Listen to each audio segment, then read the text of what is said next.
Ladies and gentlemen, boys and girls, welcome to Sends and Suffers podcast. Today, we're on episode 3. I am super excited to introduce Taylor Turman. Her story is a little real because I happen to be there when this happens. So, yeah, I'm not going to really give anything away, but let's just say you can always bounce back from anything. You can always bounce back. Little side note, it has been a very fun experience getting to know the local DFW adventurous community, and I'm definitely having fun doing this. And for those of you who don't know what Sends and Suffers is, the whole point of it is just to have conversations with my community and hear about their adventures. I want to hear their sends and their suffers and whatever those adventures might be to them. So it doesn't matter whether it was emotional, physical, spiritual, mental. If it's important to you, it's important to the rest of us. All right. Cool beans. Taylor, tell me about yourself. Where you from? Where you been? What are you doing nowadays? I work at Wild Acre. It's a brewery downtown. Yep. So I've been out of that. And on the side, I also did dog walking. But since everyone is at home, no one needs their dog walked. Yeah, well, I can see that. That definitely makes it a little difficult. They're walking their own pet now. I guess being more responsible, at least. What are you doing nowadays? Currently, I am out in the middle of nowhere, trying to ride everything out. Staying quarantined, not being irresponsible and that jazz. Even though I miss climbing, there's plenty of things I can do around the house to keep my gains while still trying to have fun. Yeah, I think you're going through the same struggle that everybody is. Everybody's swallowed the pill that rock climbing is gone for quite a while. It was a hard one, but we're done. So we moved on from that one. And I think, yeah, definitely now it's all about just being creative and trying to either gain in one area and hopefully maintain in another, and not drive yourself and all your local community batty in between. Yeah, that's what I've been finding the biggest difficulty with. But thanks to all the wonderful coaches at Summit offering those live classes and everything else, that's a great way to keep everyone kind of motivated and a little less stir crazy, in my personal opinion. Now, you say you're out in the middle of nowhere. Are you not in DFW proper? Nope, I am out in San Angelo. Oh, you are far away. Yes.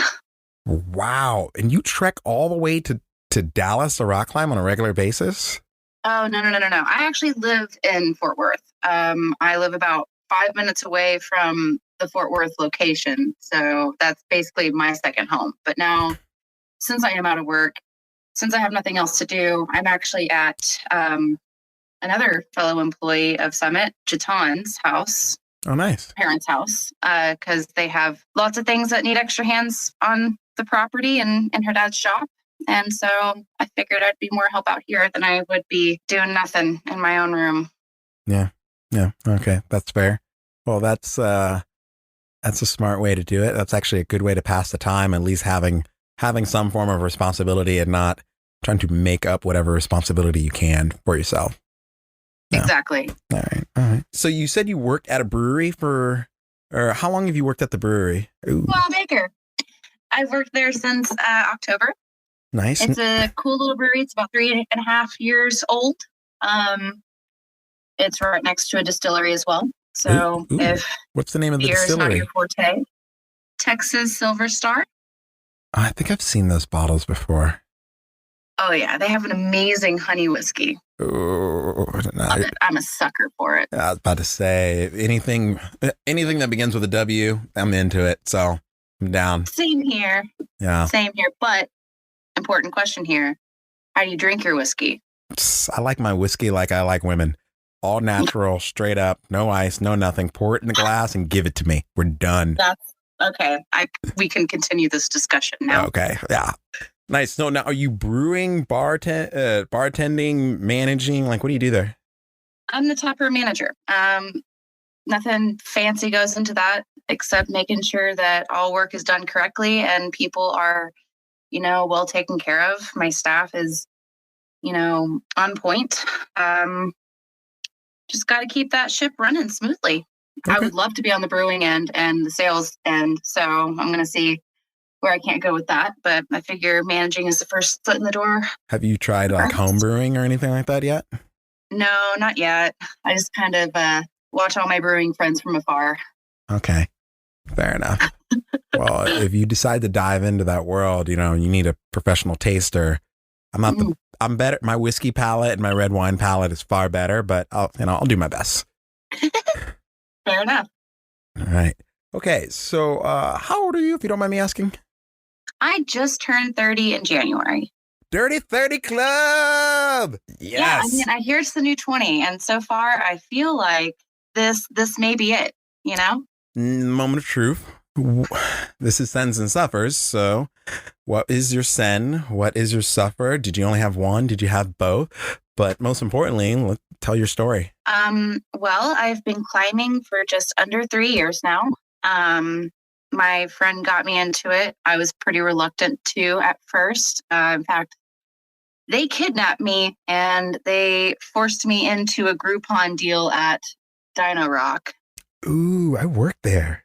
Yeah, did you? Yeah, way back in the day. I used to coach the Dino Rock climbing team back there. Way back in the day. That place has gone through a myriad of coaches, but I sat there. That's what I hear. Yeah, I heard there were still routes that I set years ago, still up. I doubt it by now, but I don't know. I mean, I'm not going to say whether or not that their setting jobs were on point, but I wouldn't be surprised. Fair enough. I digress. Anyway. Yeah, we'll leave that alone. I was terrified of heights. I didn't want anything to do with being clipped into anything, being above like a certain level. But sure enough, as soon as I got on that bouldering wall, I reverted back to childhood. I was like 5 years old again, just monkeying around on like everything I could find. And I was a swimmer a competitive swimmer for about 10 years. And I'd never found anything that could keep my entertainment, attention at all, except climbing. After that one day, I was hooked and I got a membership and I went every single day after work until I was burnt out, my hands all sore and bloody. And I just could not get enough of it. So a question for you. So it's nice to know that you're a competitive athlete, because this makes sense, because I feel like anyone that was competitive, whether it be in a traditional sports or, anything in general, like if you have been a competitive person, I don't care if it's chess club, ballet, which ballet is real, or a traditional sports. Where do you draw the correlations? For me, it was track and field. I love track and field because I got to play in a team, but I was in my own lane. I can say the exact same thing. I was on a swim team. I was in a few relays within my swim team, but for the most part, I swam distance. So my event in college was the mile. And so I was literally swimming for about 27 minutes, just nonstop by myself, racing the clock and my lane counter. So I think what I like about it is I always push myself to reach a new level and a new time. With climbing, it's like I'm pushing myself constantly to get to a new grade. If I can't do a technique correctly, I just hammer it into my head, practice, repetition, and that's all swimming is. So whenever I feel like some people might get discouraged, they try 1 or 2 times on a route and then move on if they can't really send. I'm over here beating my head against it until I can finally send. So in the coaching world, one of the things we say about rock climbing is a skill-based sport, meaning rock climbing, you don't get better unless you're climbing. Swimming, you don't get better, I'm assuming, unless you're in the water. Exactly. But with that being said, swimming is very technique driven. There are certain ways that you move your body to get the most potential out of it. And I feel like it's the same with climbing, so many nuances. So does the technique that one would use, I have never competitive swim, and I'm definitely being stereotypical here. I'm a terrible swimmer. I mean, I can get from one point, point A to point B, but if I have to go there more than a couple times, I need a floaty. But my question is to tall people, is there a difference between height and someone who has a long ape index. And ape index, for those of you who are listening who don't know what an ape index, take your arms, spread them out wide, however long your arms are compared to your body length, head to toe. That's basically your ape index. Yeah. Is there the same kind of difference? Sort of. Yes. Tall people will always have the advantage. Always. However, why? Because they're tall. I don't even know. Just because they do have that length, they do have that stretch. And in the end, if they have the power behind it, they can actually do something with it. Now, that's not to say that I haven't beat out more tall people just based off of just pure endurance. Like, in the long run, it is about how you perform and just being aware of your body. So, okay. So do your friends still rock climb? Yes. Oh, yes. I ask because I hear that story a lot. I have friends that drag me, and then those people tell me that their friends don't rock climb anymore, but they still do. And so I'm always. Oh, no. Literally the people that I have, my friend that introduced me to climbing is still very avid and still very into it. Okay. I've only since met more people that are just about the same level of enthusiasm as I am about it. So that's been super cool. And where do you have any current climbing goals or anything? Obviously, after this COVID thing is over, do you have anything that you're trying to get to? Well, so I guess this kind of gets into my whole Sins and Suffer thing. I was getting pretty good at climbing. I was able to get up to V4s, V5s. And then I made a bonehead mistake and fell and broke some stuff. And this whole year has been spent trying to recover and trying to get back to the level that I was at. And now I finally got there. The COVID-19 thing came along. And honestly, my only goal out of this is to just maybe get past the point that I've been trying to get past and keep it there, get better. I'm not really sure how I'm going to do that at this point, except continue with cardio and other things like that. But can we back up a little bit, kind of paint a picture with words? So, if you don't mind me just laying out the foundation of telling everybody. You may. I was actually at the gym when this happened. Funny enough, that's how we met. And it was a very interesting moment.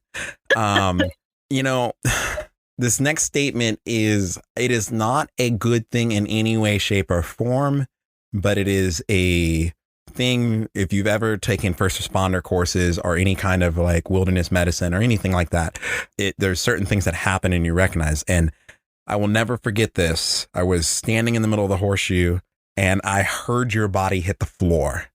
And that sound is a very distinct sound. Like, it's, without getting too like morbid here, like asking someone who has a fear of being burned, and if you've ever smelled the smell of burning flesh or heard the sound of it, it's undeniable. That sound, I'll never forget. I heard it simply just closing my laptop, fervently walking around the corner. And the gentleman that was with you, I remember he was just in this moment of shock. He was looking up and looking down and looking up, and he just couldn't fathom what happened. Like, there's a scene. Do you watch Trevor Noah? Yes. Okay, so there's a scene, I think it's in his book. He talks about it. Yeah, it's in his book, but he talks about going into the bank. And he literally was like, the lady's like, okay, he's like, hey, I'm from South Africa. I'm here to, open my first bank account. And so the lady's filling out all the paperwork for them. And he's like, okay, and what is your ethnic background? And he's like, well, I'm half white and I'm half black. So I'm going to go with white. Why not? Yeah, it's great today. And the lady was like, what? Excuse me? Are you sure? Like, does not compute. And I feel like he was having that moment. I just saw like error.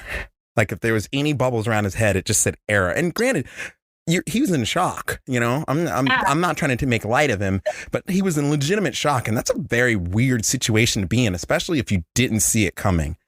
And then I remember just walking up to you and introducing myself and saying, "Hi, my name's Mario," and I'm not gonna lie, I don't remember any of it. Really? Yeah. Yeah, so the reason why I'm sure he was giving that, like, does not compute what had just happened is because I'm so overly cautious about everything. Like, I never approach anything without, like, triple and quadruple checking myself. But that moment, so what had happened was, Oh, what had uh, happened? what had happened was he was so stoked on this route that we just climbed on one of the autoblays. I believe it was like a 511A, but it was so flowy, so fun. He sent it, and I was like, that's something that's right up my alley. But of course, being the heckler that he was like, you know what? Whatever. I just kept talking crap and just kept chalking up. And I started climbing, got to the top. There was one move, like maybe in the middle, that I just felt like was a little too heavy. Like, ooh, that didn't catch at all. Man, I'm tired. So I got to the top and then I pushed off. And as I was falling way too fast, I realized, oh shit, I am not clipped in to this autoplay. I twisted really quickly to my left, made that last millisecond adjustment, and boom. The next thing I actually remember out of all of this is a bunch of people standing over me at that point. They just said that the ambulance was on their way. And I remember like freaking out a little bit, but at the same time asking everyone to kind of like come in closer, closer. And then I point up and I said, at least I sent it. I actually remember that. I flashed it. I remember that, actually. Holy crap. Oh my God. That's what I realized too. At that moment, I was like, shit, this girl's for real. Oh my God. I forgot about that. That is hilarious. So, oh my gosh. So terrible. No, it was great. So I walked up to you and I was just like, do you know what just happened? And you're like, yeah, I fell. And I was like, okay. And I was like, cool. Okay. So let's not move. And you were insistent on getting up. And I was like, no. That sounds like me. Yeah, it definitely was, because this is where we had, I think this is like, your memory doesn't remember this, but in this moment we became friends. So, but I remember you trying to get up and you're like, you were telling me about your job and how you needed to work and you had all these responsibilities and all this stuff. And I was like, you just fell 30 feet. You're not going anywhere. You need to stay down. And everybody else started kind of crowding around. And I remember at that point, just kind of dispersing, like kind of asking people to back up. Right before I did, you were just like, I sent it. And I was at that moment, I was just like, all right, that's legit. I mean, that's me. And I forget who the other staff member was working that day, but we both were like, I mean, that's legit. And we even fist bumped about it long after you were gone. And I was like, that was solid. But you were so insistent to the point where I was like, literally thinking, I was like, I almost thought about threatening to sit on your chest to make you stay down. It probably would have worked. No, I mean, well, trust me, once you squirmed a couple times and the knife shooting pain that you had, you eventually chose very quickly to agree with me. Yes. But yeah, and as I was being hauled away on the stretcher, I hear that, they'll freeze my membership, but I didn't hear that in my head. All I heard was, you can't come back. So I was panicked and I was like, wait, I can't come back. They're like, no, after you're healed, you can come back and do yoga. You know what's the one thing I'm really happy to say about rock climbing is this: is everyone I've known that has ever had a traumatic injury is back rock climbing immediately, and the rest of their family or the rest of the general public is like, this almost killed you, why are you going back? I'm like, you just don't get it. Wouldn't understand. Oh, my mom was so angry because as soon as I got clear, I spent 3 days in the hospital where I sustained from the fall a broken tailbone. My left side of my pelvis was fractured all the way around. Collarbone fracture. Had a minor internal brain bleeding. What? And your brain bled? My brain bled. I guess a little bit of it hit like right here, hit the mat. For the most part, though, it was just like me rolling over. Like, but I couldn't move my arm. I had no mobility for like. Yeah, I remember that thing was dislocated. So I actually going back to that, you actually said something earlier that I found quite impressive. What in mid-flight gave you the idea to rotate your body in the middle of the air? Like was it you're like immediately decide I can't land this way? Like what was the decision making that made you make whatever slight adjustments in that matrix slow moment? In that moment, I just pictured either me landing flat on my back and like breaking myself, like breaking everything, or if I just turned, maybe just like fucking up one side, like that's the only thought process that went into that. Yeah. And I didn't want my head to like hit first. Yeah, no, I mean, you got to protect the grape. But yeah, no, that was just a split decision second that like split. Well, you know what I'm saying. Anyway. Mm-hmm. Yeah. No, I mean, I pick up what you're putting down. Had it been any shorter distance, I don't think I would have fallen any different. Like I wouldn't have made that adjustment. But since I was so high up, I just knew I had to do something different. Right. And the doctors did say I was about an inch away from paralyzation or an inch away from about death. So there's that. That's cool. I like you walking the line. That's what I do best. So obviously that was, I'm assuming, the supper, or was it? That was the supper. I got out of the hospital. 3 days later, I was in a walker and a back brace for about a month. I graduated to a cane the second month. And the first day that I was home, I watched the Dawn Wall 3 times. You and my are friend, officially a keeper. Tommy Caldwell, love you, man. Anyway.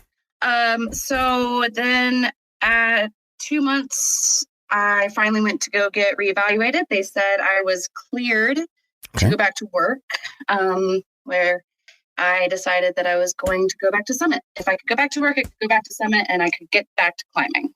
How did that go? I was very, very, very discouraged.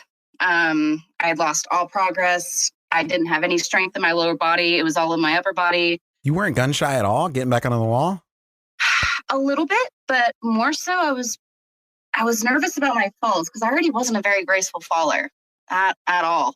You can ask Adam. You can ask Nathan. I mean, I think you did all right. Sure. But no, I really give a lot of credit to my friends who had my back the entire way, who never once discouraged me from going out to climb again, but more so like were cognizant of me being the perfectionist and overworker that I am, by saying like, hey, don't be discouraged, just take it easy, go on this green route. Or when they saw me like getting tired, they're like, you know what, that's maybe enough for today. Like, let's just go. There's always tomorrow. But without fail, they were always there to cheer me on. And that's what kept me going. Okay. That's pretty rad. So now we are, and so where were you in that journey? Let's say a week before this, the entire United States decided to shut down. Oh man, we were just getting our team together to do the Summit Bouldering series. Yeah, that would be fun. Oh, I was so amped. What was your team name?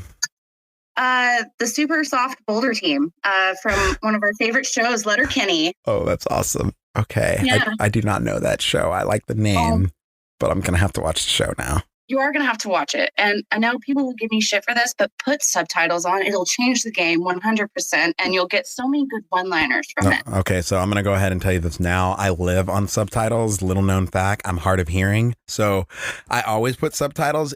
I knew we were going to be best friends by the end of this. I just knew it.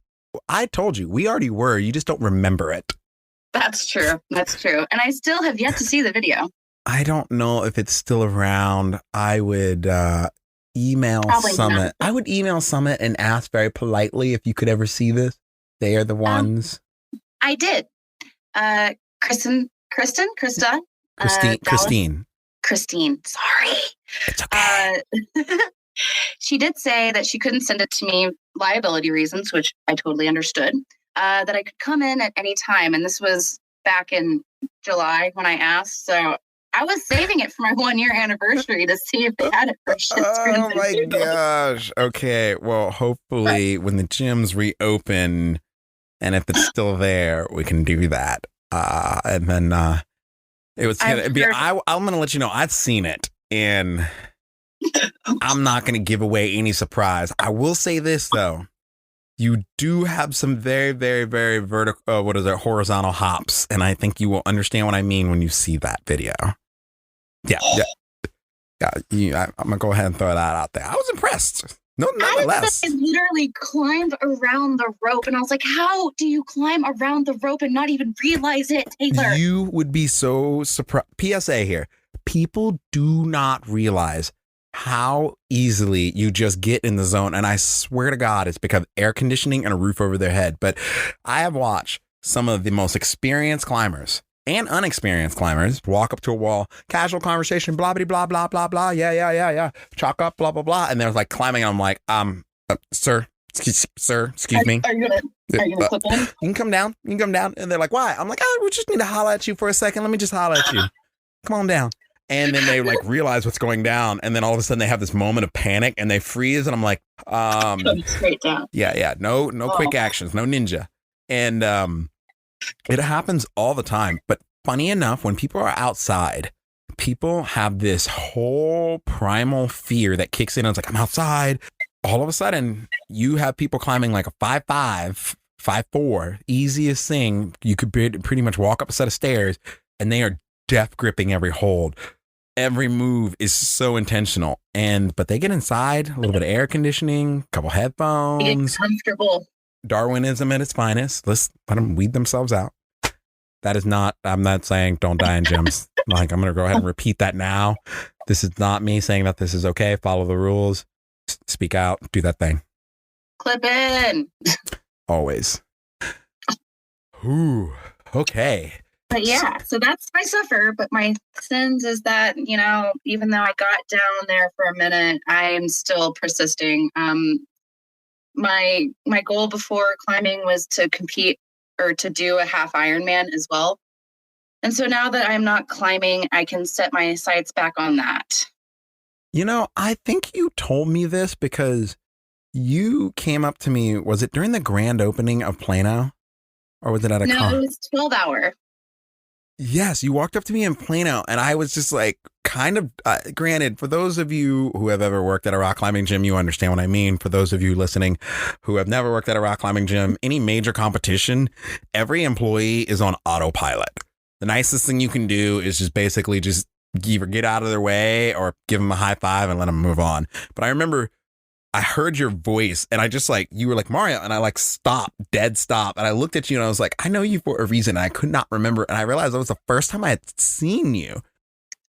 So that was March 25th is when I fell, and I saw you at 12-hour in August. So that was only like 4 months. Oh, wow. Okay. Wow. I got LEED certified recently, and yeah, congratulations. We're just gonna keep going. Nice. So now, talking about your send, you mentioned your friends and kind of encouraging you and pushing you along. Is there any one particular person, or is it just kind of all of them in conglomerates? I'd say that I absolutely would not be where I am had my friends not kind of like been my encouragement. I might have come back to it just later, but they would always send me videos while I was recovering, or they'd always like ask me like, what beta should I use for this? And I'd always just tell them. And my one friend, my climbing partner who got me into climbing in general, like he was over at my house, like showing me all these cool boulders that he took pictures of living vicariously through him, or he'd FaceTime me and stuff like that. It was just really cool. They reminded me why I loved climbing so much, the community, like sure, you can send some pretty impressive things by yourself while you're in a gym in the early morning AM practicing by your lonesome. But what is it if you don't have like your gaggle of friends like hooping and hollering whenever you finally send? That's true. Right? It's just I mean, a send is always better with someone else. I agree. I would say, there are people who just kind of chase numbers and chase grades, but at the end of the day, enjoying the experience with someone and with your friends is the most important part. One of the most important parts. I'm not going to lie. Like, the hard things are the fun things, but having a homie there makes it a lot better. Exactly. I mean, I don't know. You can climb by yourself, but it's always better to have a climbing buddy, right, or 3 or 5 or an entire gym. So did you get the email from Summit today? Yes. What are your thoughts? did me a sad, but I also understand where everyone is coming from. And I also understand that this can't last forever. That's true. So, this too shall pass if we are all just diligent and doing our part. And that's all I can hope for. Fair enough. I'm about this close to building a Woody and just like going nuts on that. Once the temperature gets warmer, I'm going to get back in the pool because, I can't really go to my indoor pool right now because the gyms are closed. So, yeah, that makes sense. Well, Mademoiselle, yes. My question to you is there any PSA, any kind of warning or any kind of thing like that you would shout out to people? Be aware of yourself, but also be aware of other people. Be aware of your surroundings. Like, it could have happened to anyone. And this is just a very big sign that not all people are paying attention, it goes back to the rules. If you see someone doing something stupid, don't be afraid to contact one of the employees to have them, just be cognizant. Yeah, that's all. People laugh at us about the speak out policy, but it's a real deal. It is a real deal. And I know that it seems lame sometimes, but it could really save someone several $1,000s in hospital bills and a little bit of a bruised ego, All right, fair enough. Also, don't give up. Just keep persisting. And, if you want something bad enough, there's nothing that you can't do to get there. Oh, yeah. All right. So where can people find you? My Instagram profile is on public, so you can come find me at Texas Toast 129 if you want to see some dope ass photography around Fort Worth and climbing stuff. I did not know you were a photographer. I am. That's one of my pastime hobbies. Oh, we'll chat later on. Bye. Heck yeah. Peruse the, profile now that we're friends. Right. Officially. Boom. Thank you for having me on the show. Oh, thank you for coming. Boom.